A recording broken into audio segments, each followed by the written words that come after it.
I worked in this restaurant that was owned by this like 68-year-old woman. She was the devil. So one Sunday night, I start at 5, and my friend's been working and kind of says to me, do not serve that girl at the bar. So I'm like, okay. The girl asks for a drink, and I'm like, sorry, you know, I can't serve you. You've had too much today. And she kind of kicks up a little bit, like kicks up a bit of a fuss, but then leaves.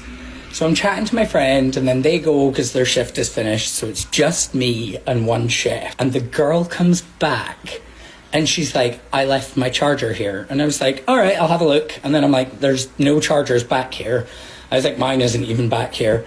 And she's like, well, I left it here. And I was like, well, you didn't, because it's not here. She's like, you've stolen my charger. And she starts going nuts. And I mean, like, shouting at the top of her voice. She started throwing the contents of her bag all over the place, launched her bag, and the next thing you know, the customer was like, I'm just trying to enjoy my meal in peace. So I've come out from behind the bar, and the girl turns and runs for the customer. So I grab her, and I've got her like in a walk, and try and get her out, like the first of 2 doors to get her outside. And she like starts clinging on by her fingers, and I couldn't get her out. And the next thing you know, she bit my arm. And I'm like, oh my God, she bit me. So I throw her out the first door, and then I have to get her out the second one. And the customer says, I'm calling the police. Yeah, she should, yes. So the girl bites me again because I'm distracted, and she's hanging off me. And then all I hear is, hello, police, you need to come to such and such. And I turn around, and you not. The girl notices the woman's on the phone to the police and stands there and goes, oh my God, somebody help me, he's hurting me, please somebody stop him. And I'm like trying to get her out of the restaurant. And I finally get her through the second door, and I throw this girl out of the restaurant. And I feel really bad saying that, but she had bitten me twice. She had gone for a customer. There's no way of a better way of doing it. But she goes and she lands, falls over on the patio, and it's a slow closing door, so I'm trying to get it shut. And these people are shouting at me, get your hands off that woman. How dare you hit a woman like that? And I was sitting there shouting, I'm like, shut the up. You have no idea what's going on right now. And the door shuts as the girl gets to it, and she just runs into the door and closes it properly. And she starts banging on the door, and I lock it, and I'm like, right, she can't get in, that's fine. And I turn around, and the chef is like, that table of 12's food is ready, if you could run it. And I'm like, oh my God. You just watch me be a meal for a human and didn't do anything. I will need a minute. And so I start taking the food through, and I tell the table what's happened, and I'm like, I will be asking you to leave as soon as your food is done. I will be closing the restaurant now. So the police show up, and I go out to speak to the police, and the girl has run off, and I'm telling them what happened, and I'm like, I don't want her to end up in jail. She's either on something or mentally unwell. Please, like, get her help. And so the people that shouted at me that I was a woman beater are like, oh, we're so sorry. We didn't realise that, like, what was happening. And I'm like, no, but you shouted in front of the whole street that I was a woman beater. Off, please. Literally. Let me deal with this. And as this is happening, a waitress from the restaurant next door shows up, and she's like, we found this charger in a restaurant. Stop! And we heard that this girl's gone mad about a charger.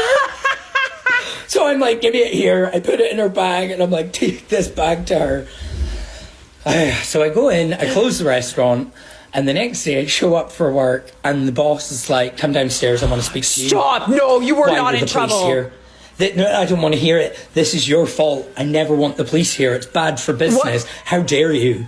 And I sat there and went, okay. I had a girl hanging off me like a Rottweiler. That's Iron Man. Me too. I had a woman hanging off me like a Rottweiler while the customer was on the phone to the police. What did you want me to do? To be like, hi, I know I'm a snack. Could you just, for 1 minute? Do not phone the police. And I basically said, look, this is the last straw. I quit.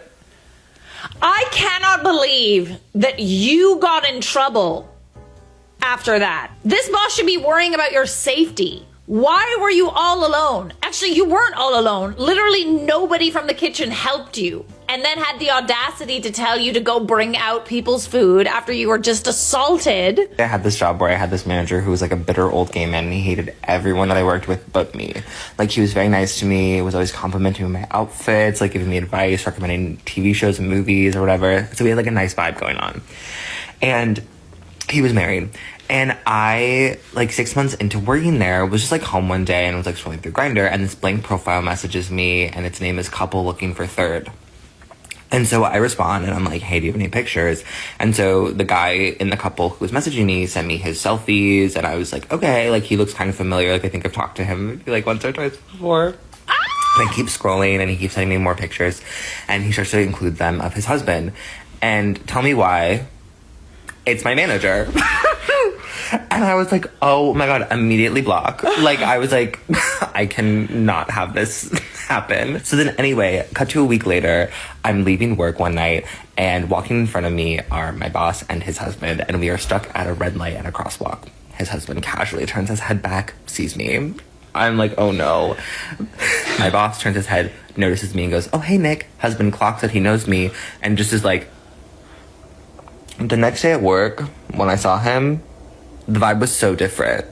He never said anything, but I think he knew. I mean, okay, I guess it's like definitely based on the vibe change, confirmed that your boss didn't know. But the fact that he was rude to everybody else except you is a red flag for me. Like, are we sure that your boss wasn't leading you down that road? I work at a restaurant. I'm a waiter. And every week my boss asks me for the schedule and I send it. Well, I noticed that my boss had sent my coworkers, who are my friends, availability texts, but not me. Oh, you So I fired? was like, that's weird. So I just go ahead and I say, hey, if you need availability, I'm free next week every day except Sunday. You know, just like maybe he forgot about me. Well, he replies with a laughing gif of Ryan Gosling. And I'm like, Oh, that's WTF. passive aggressive. So naturally, I reply with, hey, what are we going to do with restaurant capacity? Because our governor looks like she's going to shut everything down. You know, knowing if I'm going to be able to pay my bills or not. Well, he replies with a laughing gif of Larry David. What? My boss, who is also a cop, by the way, fired me over 2 laughing gifs. Who fires someone with a gif? And a laughing gif, no doubt. That is so messed up. Revenge on a horrible boss that cost me $10,000 and a lot of self-confidence.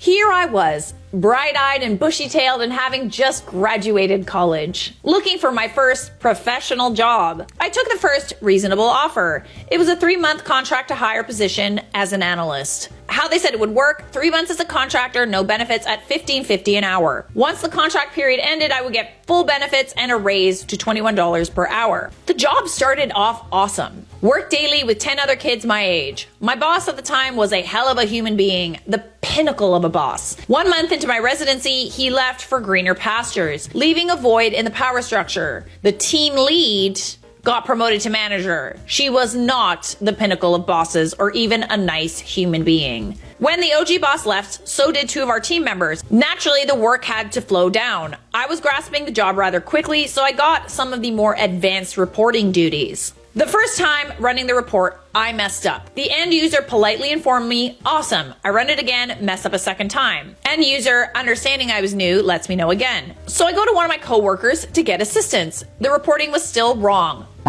That was the 3rd time, so in the end, user told my boss, totally understandable. We have a meeting and she asked why I didn't ask for help. I told her I did. Her only response was, I can no longer trust you. These 3 errors were held against me for the next 9 months. At my 3-month review time, she informed me that I could not be trusted, so my contract period would be extended.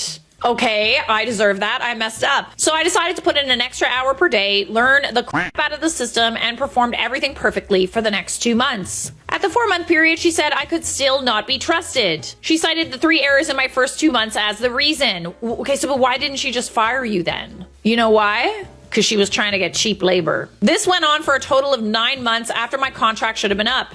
Every month, she said, we will see how you're progressing next month. I didn't want to change jobs for fear of being labeled as a job hopper. So I stuck it out, just trying to make it a year. On the 10th month, I finally said, F it, and I started looking for a new job. I asked the new team lead, he was an awesome guy and always in my corner, if I could use him as a reference, as $15.5 an hour was not paying my bills and I was working 2 jobs to make ends meet with no end in sight. The following month, I was offered the full-time position, but the ball was already rolling. I killed 2 interviews with new companies and was offered a position of $57,500 a year, which I got through a recruiter. 3 weeks after finally becoming full-time, I put my 2 weeks in. I didn't bash her in my exit interview. No reason to rock the boat, because if I really was as bad as she said I would get canned at the new job. So said my goodbyes and started plotting my revenge. Ooh, goody. It has now been 9 months since I left that job. I've poached 4 of her best employees and gotten them all new jobs, all through the same recruiter. Made that dude so much money. Mind you, these were people who felt the same way about the nameless boss and were ecstatic to be leaving. She is now no longer the manager of the team. She got moved to a new role. She was always very good at her job, but lacked the interpersonal skills to be a manager. So, the 4th person I got a job just got his written offer today to work with me at my new company. He's the only person that knows how to process files on the team, as the other file guy just put in his 2 weeks as well. She is so I did this all because the reason why I didn't get hired full-time was because she didn't like me. She cost me $10,000 in salary and $3,000 in benefits after my 3-month contract should have been over. Not to mention how taxing it was on me as a person. I hated coming into work every day. I feel bad for some of my old coworkers. They now have mandatory 10 hours of overtime per week because the team is in shambles. There are 3 more people I would like to get new jobs. The work environment there, and they are my friends, and F her. Her indeed. If people liked her, they wouldn't have left their jobs. If you ever have the chance to manage other people, understand that people will want to work for you and they will want to go over and above for you if you, number 1, reward them for their good work, and number 2, if you treat them with respect.